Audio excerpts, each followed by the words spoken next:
Future जाके आप कोई स्टार्टअप करने जा रहे हो और आपका स्टार्टअप अभी तो थोड़ा छोटा सा है, इसमें मुश्किल से 10-20 क्लाइंट हैं, तो आप 10-20 क्लाइंट को खुद ही हैंडल कर ले रहे हो। आप मानते हैं कि आपका जो बिजनेस था वो स्टार्टअप था, अब वो यूनिकॉर्न बन गया है। क्या आपके पास जितनी 10,000 लोगों की टीम होगी या फिर 10,000 से ऊपर भी टीम होगी, क्या सबसे एक एक करके मिल सकते हो? क्या पॉसिबल है? क्या पॉसिबल है? नहीं है ना पॉसिबल। जब पॉसिबल नहीं है तो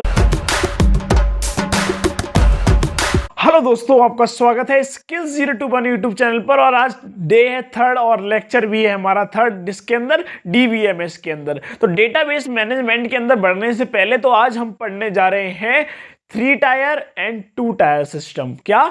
2 टायर आर्किटेक्चर और 3 टायर आर्किटेक्चर। तो 2 टायर आर्किटेक्चर और 3 टायर आर्किटेक्चर होता क्या है, इसे हमें पढ़ने की नीड क्यों बनती है? तो मैं बता रहा हूं, आपके और मेरे बीच में जो कनेक्शन होता है, चलो ठीक है हमारा छोड़ते हैं, हमारे जो हमारा डेटा होता है और जो हमारा उससे कनेक्शन होता है, हम उससे कोई इंफॉर्मेशन फेच करते हैं विद द हेल्प ऑफ, हम वहां जाके या फिर हम यहाँ बैठ के इंटरनेट से, वो सारा सिस्टम ये कवर करता है। मतलब मेरे पीछे इतनी बड़ी चीज लिखी हुई है जिसका आप अंदाजा भी नहीं लगा सकते। और ये टॉपिक बहुत कॉम्प्लिकेटेड लगता है बच्चों को, पर मैं आपको गारंटी देता हूं इस वीडियो लेक्चर के बाद आपको नीड ही नहीं पड़नी इसे कहीं दोबारा पढ़ने की, और पढ़ी तो इसके अंदर डीप रिसर्च करने की नीड होगी तभी जाएगी। तो आइए स्टार्ट करते हैं विदाउट किसी देरी के।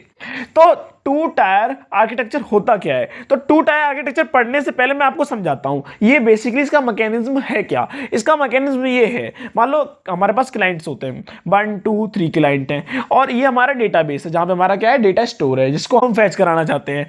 तो क्या होता है कि मान लो हमने यहां से क्वेरी लिखी और यहां पे आके फैच हो गया, यहां क्वेरी लिखी फैच हो गया, यहां क्वेरी लिखी तो फैच हो गया, सबको अपना अपना डेटा मिल गया। तो फिर प्रॉब्लम क्या आ रही है और हमें इसे पढ़ने की नीड क्यों पड़ रही है? जब 2 में काम हो जा रहा है तो 3 की नीड क्यों पड़ रही है? ये क्वेश्चन जो उठ रहा होगा आप मन में, वो सही है। आइए ऐसे ही हमें डीबीएमएस पढ़ना, जब भी हम समझ पाएंगे, वरना जैसे केमिस्ट्री ऊपर जाती थी ना, वैसे ही ऊपर चला जाएगा। तो आइए स्टार्ट करते हैं।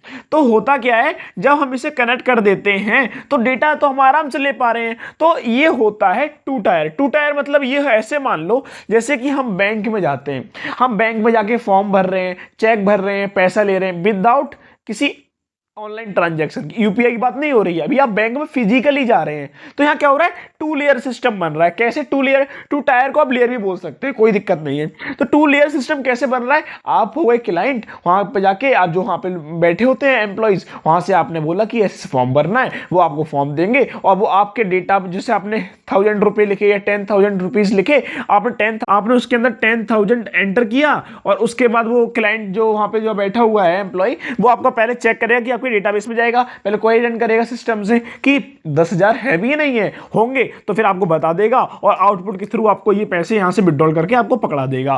पर ये हुआ कैसे? ये हुआ ऐसे कि आप उसके पास गए, सिस्टम पे बैठा हुआ था, उससे आपने कनेक्शन कराया और उसने आपसे 2 बेस सिस्टम बना और उसने आपको जो भी था आउटपुट आपको दे दिया। ये तो हो गया हमारा फिजिकली जाके। पर ये थोड़ा पुराना एग्जांपल लगता है, बैंक हो गया, रेलवे स्टेशन हो गया, टिकट हो गया, कुछ एक नया एग्जांपल दो भैया जो हम कभी भूले ही ना, मतलब दिमाग से निकले ही ना, बोरिंग भी ना हो। तो आइए स्टार्ट करते हैं। इन फ्यूचर जाके आप कोई स्टार्टअप करने जा रहे हो और आपका स्टार्टअप अभी तो थोड़ा छोटा सा है, इसमें मुश्किल से 10-20 क्लाइंट हैं, तो आप 10-20 क्लाइंट को खुद ही हैंडल कर ले रहे हो। आप मानते हैं कि आपका जो बिजनेस था वो स्टार्टअप था, अब वो यूनिकॉर्न बन गया है। क्या आपके पास जितनी 10,000 लोगों की टीम होगी या फिर 10,000 से ऊपर भी टीम होगी, क्या सबसे एक एक करके मिल सकते हो? क्या पॉसिबल है? क्या पॉसिबल है? नहीं है ना पॉसिबल। जब पॉसिबल नहीं है तो मतलब इसके अंदर दिक्कत क्या आ रही है? स्केलेबिलिटी की दिक्कत है कि काफी सारे यूजर के आगे तो ये बुद्धि खराब हो जाएगी, इसकी डेटाबेस कंफ्यूज हो जाएगा, दिक्कत आ जाएगी, इनकंसिस्टेंसी आ जाएगी, कंकरेंसी आ जाएगी। इसकी चक्कर में हम 2 टायर सिस्टम से बड़े आएंगे। इसके अंदर मतलब क्या हो गई, हमारी स्केलेबिलिटी गिर गई, हमारी सिक्योरिटी क्या हो जाएगी, गिर जाएगी। जब स्केलेबिलिटी गिर गई तो सिक्योरिटी भी गिर जाएगी। जब वो स्केल पे ज्यादा यूजर का इनपुट नहीं और वो सर्व नहीं कर पा रहा है सर्विस, तो वो सर्विस हमें सिक्योरिटी क्या देगा? पर हाँ, इसके अंदर मेंटेनेंस अच्छा हो पाएगा क्योंकि ज्यादा लेयर है ही नहीं, 2 बेस सिस्टम हो रहा है। तो उसमें क्या हो रहा है कि फैच करने में दिक्कत नहीं और यूजर को भी दिक्कत नहीं। लिमिटेड यूजर होंगे, लिमिटेड डेटा होगा, तो मेंटेनेंस भी लिमिटेड होगा, तो पैसा कम खर्च होगा।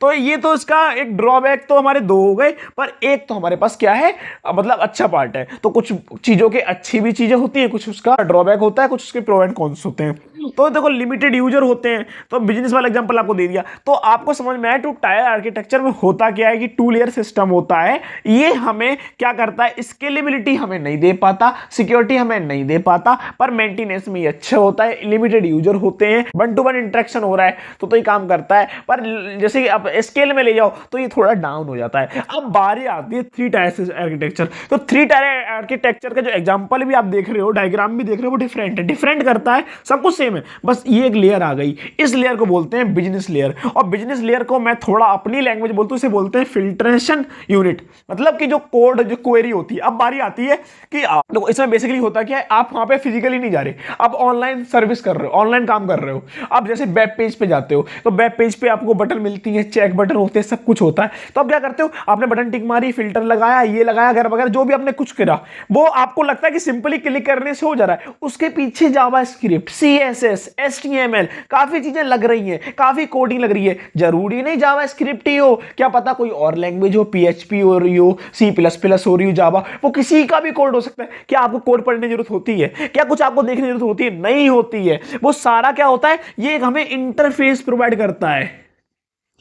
वो इंटरफेस में जो आपको दिखता है ना, वो पीछे बहुत कुछ हो रहा चल रहा होता है, बैकएंड बहुत मजबूत हो रखा होता है, तब जाके वो यहां पे कनेक्ट कर पाता है। जब वो यहां पे कनेक्ट कर पा रहा है, पर हाँ, इस इंटरफेस को सपोर्ट कर कौन रहा है, ये जो हमारी बिजनेस लेयर है, ये जो एप्लीकेशन सर्वर है, ये उसे क्या कर रहा है, हेल्प कर रहा है किसमें, सपोर्ट होने में, टिके रहने में, उसका दिमाग खराब नहीं होगा। जैसे नंबर ऑफ यहां पे यूजर की चीजें आ रही थी, मतलब यूजर चाह रहा था ये भी दो, ये भी दो, पर सर्वर कंफ्यूजन हो जा रही, दिक्कत हो जा रही थी, पर यहां पे नहीं हो रही, यहां तो कुछ जा ही नहीं रहा, सारा तो यहां पे दिक्कत आ जा रही है। ये सब संभाल रहा है, सर्वर पे आओ और डालो और डालो, एक पैटर्न ऑफ लेयर डाल देगा। मतलब क्या होता है, कुछ पैटर्न क्वेश्चन सेम ही होते हैं, कुछ क्वेरी के आंसर सेम ही होते हैं, पर डिफरेंट तरीके से लिखा जाता है। वो ML के थ्रू, मशीन लर्निंग के थ्रू सीख सकता है, आप ऐसा मान सकते हो। और ये एक ML का मतलब इसमें मैं लिख सकता हूं, तो मशीन लर्निंग नहीं लेंगे, ये मशीन जो लैंग्वेज होती है, उसमें आपकी जो आप टाइप करते हो, आप कुछ भी लिख देते हो, वो एक मशीन कोड में बदल देता है, बाइनरी लैंग्वेज में बदल देता है, जो क्या होता है, हमारा कंप्यूटर या हमारा सिस्टम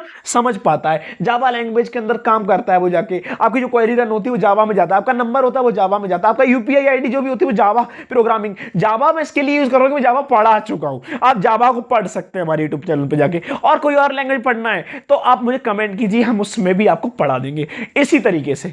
अब बारी आती है कि वो इंटर, अब यूजर ने यहां रिक्वेस्ट भेजी, अब एक यूजर भेजे या 100 यूजर भेजे, यहां पे डेटा हो गया है फेच। अब वो क्या करेगा, यहां से डेटा उठा के ले जाएगा, यहां कोई दिक्कत नहीं, रिलैक्स होकर डेटा आ रहा है, यहां जा रहा है, यहां मैनेज हो रहा है कि क्या क्वेरी पे क्या डेटा है, क्या स्पेसिफिकेशन है, क्या यूजर को रिक्वायरमेंट है, वो उसे पकड़ा देगा। अच्छा, थर्ड क्लाइंट को ये, फोर्थ को ये, फिफ्थ को ये, सेवंथ को ये, 10th को ये, एन नंबर ऑफ यूजर को ये, मतलब सारा सिस्टम यहां निपट गया। अब इससे हुआ क्या, इससे एक एडवांटेज बना, क्या बना, खुशी खुशी क्या बन गया, स्केलेबिलिटी बढ़ गई, सिक्योरिटी बढ़ गई। अब बारी आती है मेंटेनेंस घट गया, भाई नंबर ऑफ यूजर बढ़ गए, क्लाइंट हो गया ज्यादा आ गया, सर्वर पे आपके ट्रैफिक बढ़ रहा है, ट्रैफिक बढ़ रहा है, काफी सारा ऐड रन हो रहे हैं। और वो भी छोड़ो, एक आपका सॉफ्टवेयर है, उसकी भी तो कॉस्ट लगती है मेंटेनेंस की, डेटा स्टोर रखा है उसकी भी कॉस्ट है।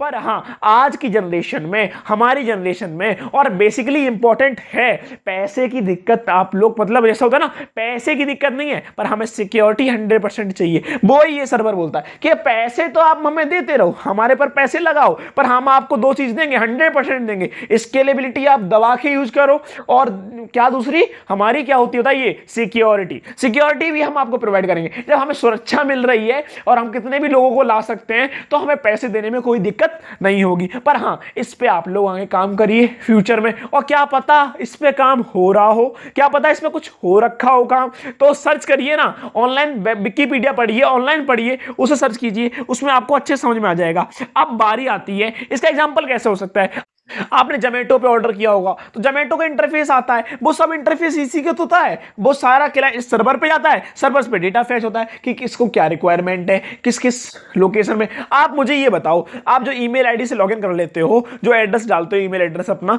और उसके बाद जो कुछ भी चीज होती है उसे फैच कर लेते हो, क्या आपको पता होता है कि आपका डेटा कहां पड़ा हुआ है? ऐसे कि आप मान लो आपने फ्लाइट बुक करी, अब आपको पता है फ्लाइट के इस लोकेशन पे मेरा डेटा कहां स्टोर कर रखा है, क्या इंडिया में है भी या नहीं है, क्या पता आउट ऑफ इंडिया ना हो, क्या तो क्लाउड कंप्यूटिंग, चलो इससे थोड़ा कॉम्प्लिकेटेड नहीं करते हैं, पर मैं आपको बताता हूं कि आपको कुछ पता होता है, आपको लोकेशन पता होती नहीं पता होती है ना, यही तो बताया है प्रीवियस वीडियो में कि लोकेशन से भी मतलब नहीं पड़ता है। अभी तक नहीं देखी तो आई टैब पे क्लिक करो ना, और यहां क्लिक करते ही आपको दिख जाएगा, आपको अच्छे समझ में आ जाएगा। अब बारी आती है कि 3 लेयर सिस्टम हमें समझ में आ गया, डेटाबेस होता है, स्केलेबिलिटी होती है, मेंटेनेंस हमारा इसमें थोड़ा सा गड़बड़ा जाता है, पर सिक्योरिटी बराबर मिलती है, और सिक्योरिटी तो चाहिए, आप जानते हो सिक्योरिटी का मतलब।